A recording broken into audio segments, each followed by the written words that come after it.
Welcome to the Polite Conversations podcast, where every episode is focused on civility, decorum, and good manners. And I'm your lovable, non-controversial host, Ina. If you know me, you know I definitely don't like to ruffle any feathers at all.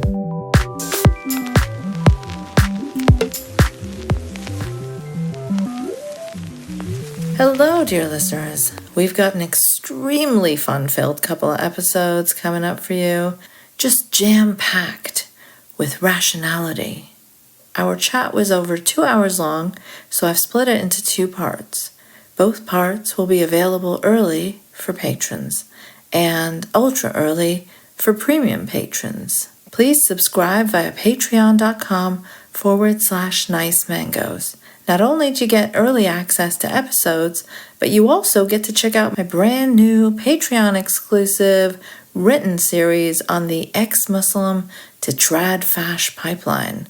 Part 3 just dropped recently, and we're talking about topics like hipster eugenicists, birth rates, and spanking children. Rationally and atheistically, of course. Anywho, if you subscribe to the Patreon, you get other fun exclusives too, and you get to support this small show. Also, another way you can support it is by subscribing to the YouTube channel and by leaving a review on Apple Podcasts or Spotify. And best of all, it really pisses off IDW fans. And now, the episode. Are we in an epidemic of unreason? We've always been in an epidemic of unreason. The fact that we don't use the word Negro anymore, even though it was a perfectly respectful and unexceptionable term in through the 1970s, Martin Luther King frequently referred to Negroes, the United Negro College Fund, and that got replaced by Black, which then got replaced by African American. But it's easier to do it with what linguists call open class vocabulary items, nouns and verbs, than with closed class or grammatical items like pronouns. And since we differ genetically, that's just the stuff of life is genetic variation, it's almost certain that we are not all biologically indistinguishable.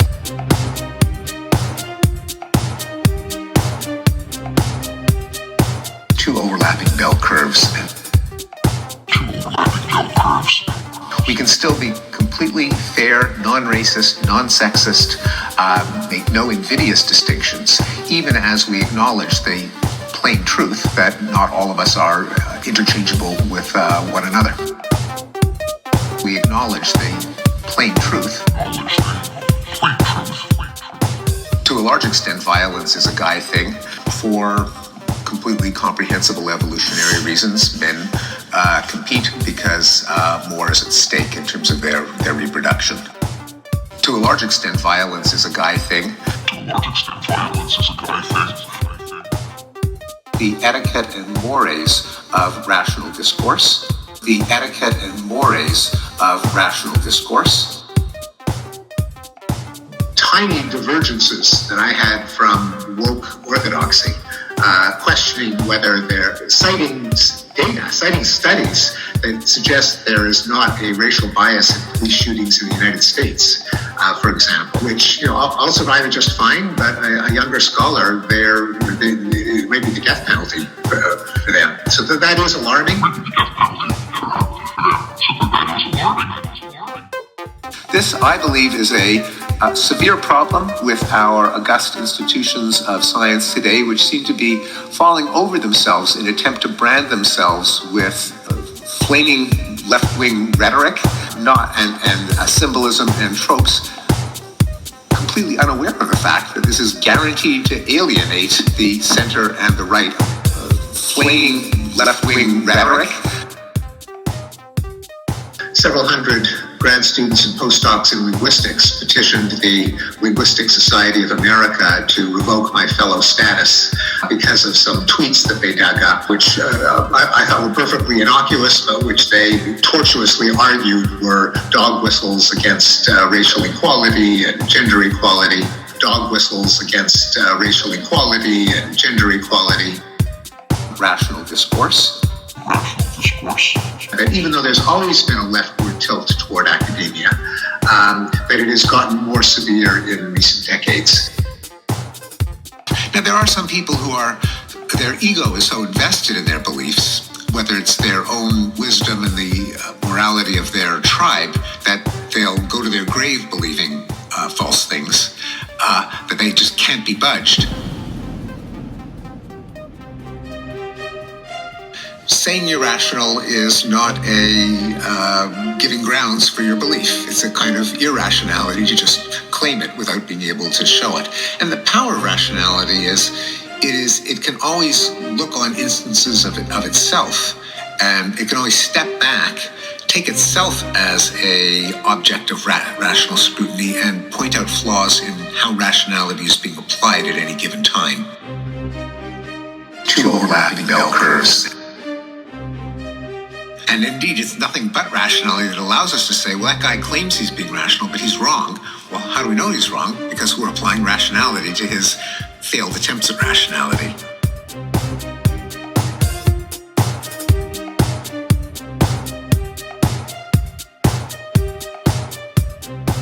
Hello, everyone, and welcome to another episode of Polite Conversations.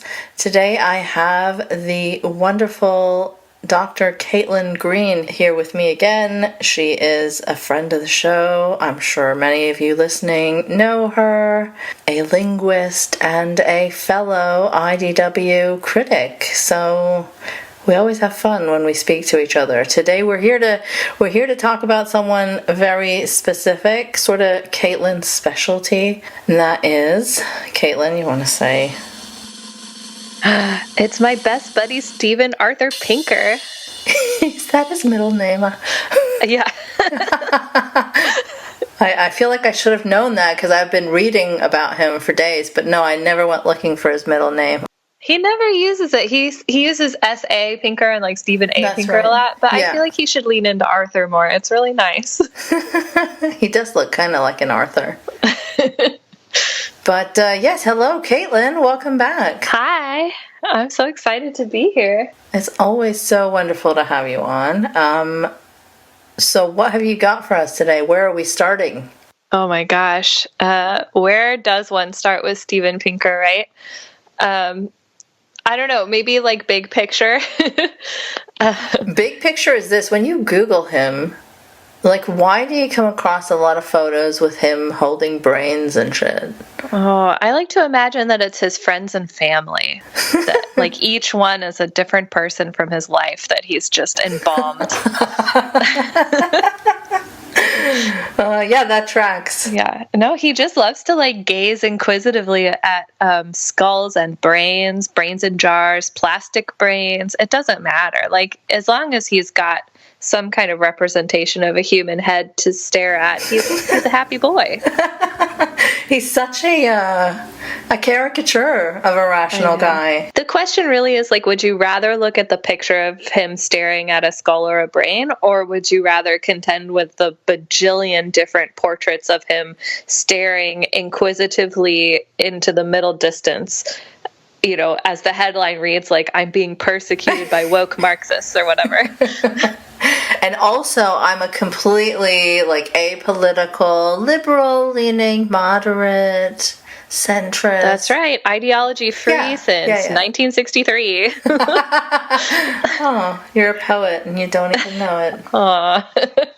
Well, I did recently join a folk band, so I'm ready. I know. I heard your video. It's so awesome. You're such a good singer. It's my, like, mental hygiene, right? It's like how I keep myself from spiraling.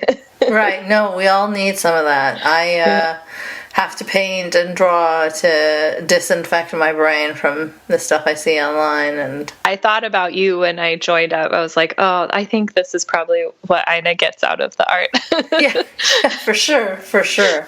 It's like a form of meditation without having to subscribe to these D-bag meditation apps. But you could just listen to Sam Harris, and he will do a guided one for you. Anyway. So here's the pattern that I keep running into with Steven Pinker. Like, obviously the hypocrisy is very fun, and we will talk about some of the hypocrisy that has reared its ugly head. But what always happens with somebody who doesn't like necessarily want to hate Steven Pinker or his work is they will say, you know, I love 95% of his work. It's just when he talks about my specific area of expertise, he's completely wrong, and he doesn't understand how it works, and he can't like cite or refute any of our major authors. And so he just doesn't understand like my area. But when it's something that I'm not an expert in, I think he is totally right. And so, but it happens all the time, right? Like earth science people are like, oh, I think he's probably right about like history and psychology, and like philosophy, but boy, he just doesn't understand earth sciences. And then philosophers are like, I think he's probably right about like history and psychology and like nuclear power, but he just really doesn't understand my area of expertise. Right. But if all of them got in a room and talked to each other, they would realize that he doesn't understand any of their areas of expertise, and yet he's out here trying to make us believe that he has the final answer to all of it. So is he a linguist? Like, no, he's not a linguist. So, okay, he will often take up the mantle of linguistics because he's a cognitive scientist. So he's a cognitive psychologist. He does experiments on cognition, and language is obviously a cognitive enterprise. And so you would do linguistics research as a cognitive scientist if you wanted to, right? Mm-hmm. And he has. And so from that perspective, yeah, he's a linguist, right? Because he's published papers on things like language development, especially verb forms, like how little kids handle conjugating verbs in English. He's done experiments on that, and he's written papers and he's published them. So yeah, I mean, he's a linguist, right? But he loves to say, oh, I'm not a linguist, I'm a cognitive scientist, as though those things are mutually exclusive. And so I always make fun of him for that, because like, yeah, that's called a linguist, buddy. But he's not a linguist specifically. Right. And you can tell through his career, like he's gone in and out of linguistics. Like that was kind of an early phase of his career. And he wrote The Language Instinct, which people really liked, and that like onboarded a lot of people to linguistics, and which like pretty fairly summarized a section of like where linguistics was at the time. But then he also does a bunch of other stuff. Like he has this whole lab about like cognition and music. He is on other papers that are about cognition in some other domain. Like he does a lot of stuff that's not like a linguistics study. Mm-hmm.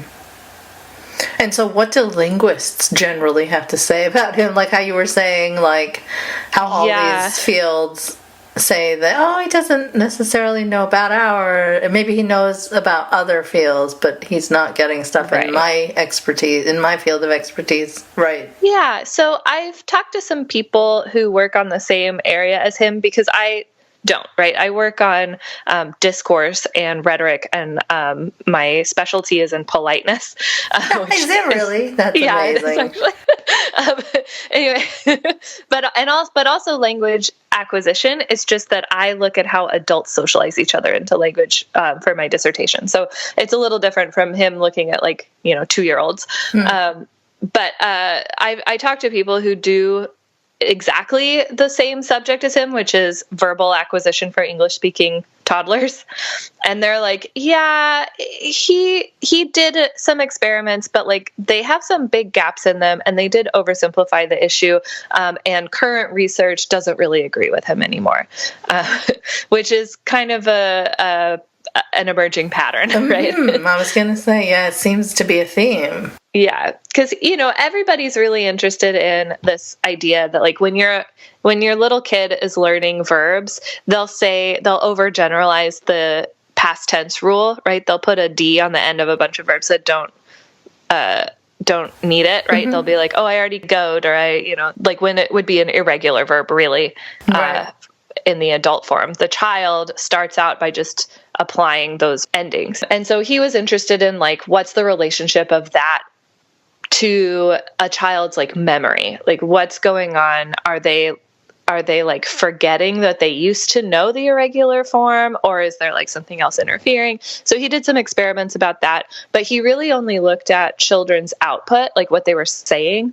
And my friend Megan at Arizona State looked at children's expectations to see what was going on like inside of their heads, as opposed to like what they're actually saying out of their mouths. And it revealed a lot more of like a detailed picture of what children are doing.